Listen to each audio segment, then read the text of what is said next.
Maka kalau kemudian ada pertanyaan, bagaimana kalau kemudian dia berkurban sementara dia belum akikoh?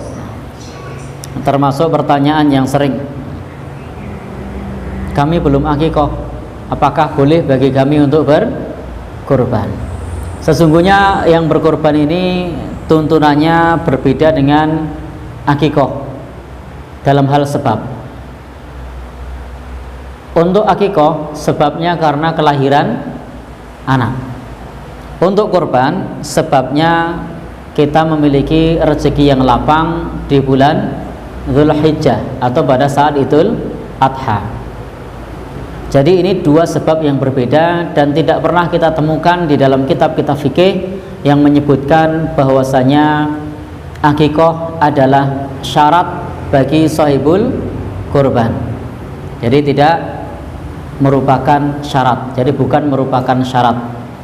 Maka sah saja bagi orang yang mau kurban meskipun dia belum akikoh.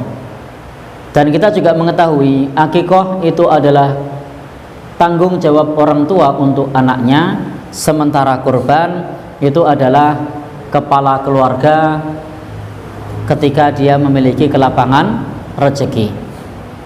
Maka tidak ada hubungannya antara tuntunan kurban dengan keharusan untuk akikoh terlebih dahulu. Artinya akikoh ini tidak harus, tidak wajib, dan hukum asal akikoh itu memang tidak wajib. Jadi hukum asal akikoh itu memang tidak wajib. Maka tidak perlu kemudian kita ragu untuk berkorban meskipun dahulu orang tua belum mengakikohkan kita.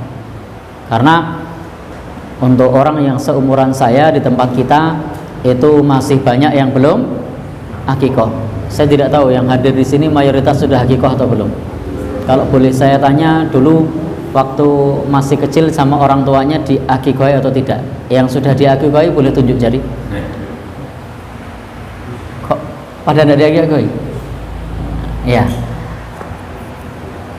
Dan ternyata memang benar, di tahun tersebut ketika kita lahir dulu, pemahaman masyarakat tentang akikoh itu masih jarang.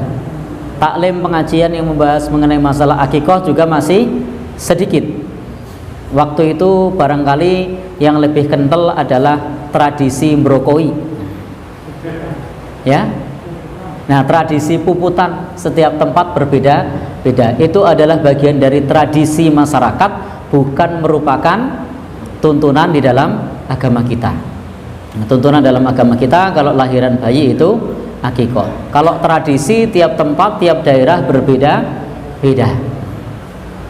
Maka Bapak dan Saudara, meskipun kita dahulu belum diakikohi sama orang tua kita, maka ketika kita berkorban tetap sah, sehingga tidak perlu ada keraguan.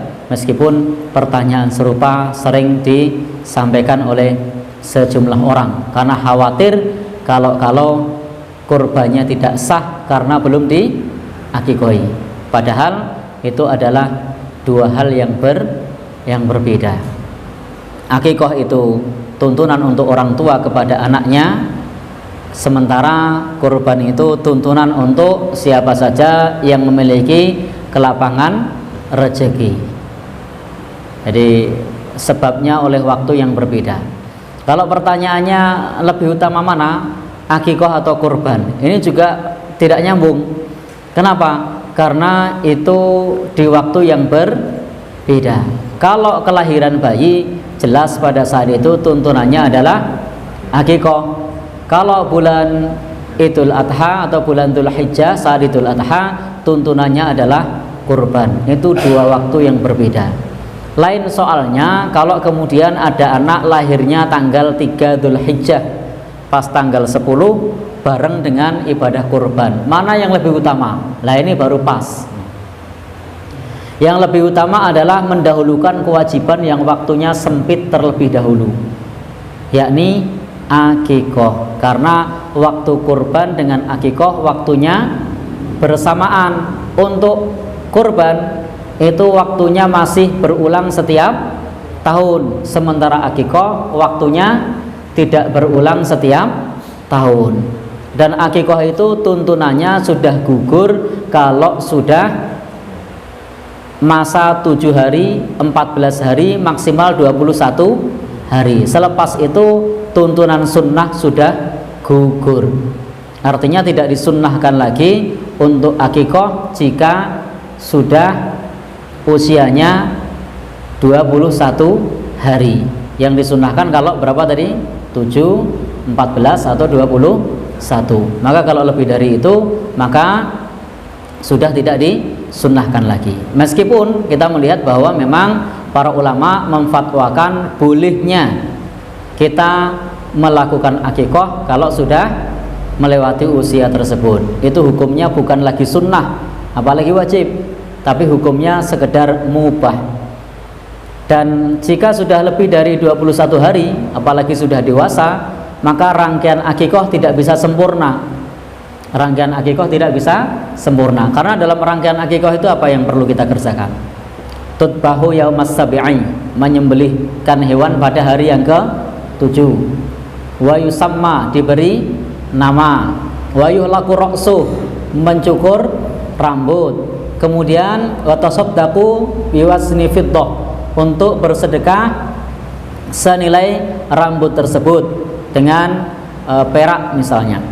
Maka itu tidak bisa terlaksana, sehingga memang yang paling memungkinkan dan yang dituntunkan itu adalah pada saat masih kecil, 7 hari, 14 dan 21. Ada orang umur 25 tahun begitu, disembelihkan hewannya bisa, dikasih nama, repot lagi nanti mengubah ijazah, mengubah KTP, mengubah SIM, paspor, semuanya harus sidang di pengadilan. Dan sunnah tidak dimaksudkan untuk merepotkan kita, maka ini disunahkan pada saat masih kecil. Kemudian wayulaku ra'su, cukur rambut. Perempuan misalnya umur 25 tahun diakikoi, itu yang paling mungkin hanya disembelihkan kambing. Kalau dicukur umur 25 tahun, laki-laki atau perempuan dicukur begitu, kemudian ditimbang sedekahnya lebih banyak nanti. Maka tuntunannya pada saat masih kecil, dan itu adalah tanggung jawab orang tua, bukan tanggung jawab kita. Kalau kita melakukan, maka niatnya sebatas menggantikan, dan itu pun tidak bisa sempurna, dan itu hanya sebatas mubah, bukan lagi sunnah, karena sunnah sudah gugur.